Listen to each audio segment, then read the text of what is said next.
양승태 사법부 시절 재판거래 대상이 됐던 일제강제징용 피해자들의 손해배상 청구 소송 최종 판단이 나왔습니다. 재판부는 전범 기업이 피해자들에게 1억 원씩 배상하라고 밝혔는데요. 13년 만에 한을 풀게 된 피해자와 유족들은 선고 직후 눈물을 쏟았습니다. 먼저 조성호 기자의 보도입니다. 대법원 재판만 2번, 무려 13년의 세월이 걸렸습니다. 대법원은 고 여운택 씨 등 4명이 신일본제철을 상대로 낸 소송에서 1억 원씩 배상하라는 원심을 확정했습니다. 주문, 상고를 모두 기각한다. 상고 비용은 피고가 부담한다. 이 사건은 대법원장과 대법관 12명으로 이뤄진 전원 합의체에서 다뤘는데 일제 식민 지배를 정당하다고 본 일본 법원 판결의 효력을 인정할 수 없다는 데는 의견이 일치했습니다. 다만 1965년 한일 청구권 협정으로 피해자들의 배상 청구권이 사라졌는지를 놓고는 의견이 갈렸습니다. 김명수 대법원장을 비롯한 대법관 7명은 강제동원은 식민지배, 침략전쟁과 직결된 반인도적인 불법행위라며 위자료를 요구할 수 있다고 판단했습니다.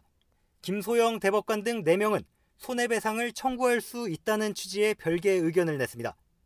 권순일, 조재현 대법관은 청구권 협정으로 피해자들의 권리 행사도 제한된다며 파기환송 의견을 냈지만 소수 의견에 그쳤습니다.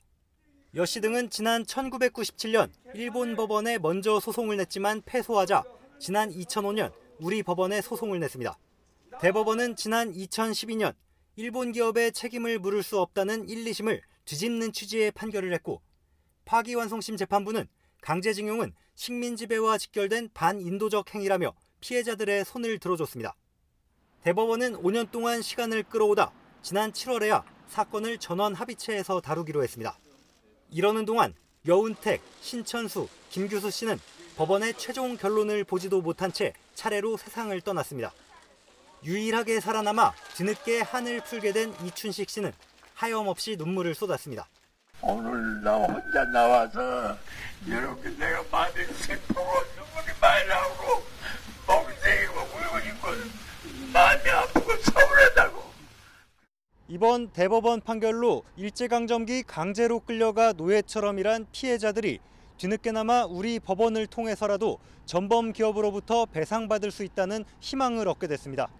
YTN 조성호입니다.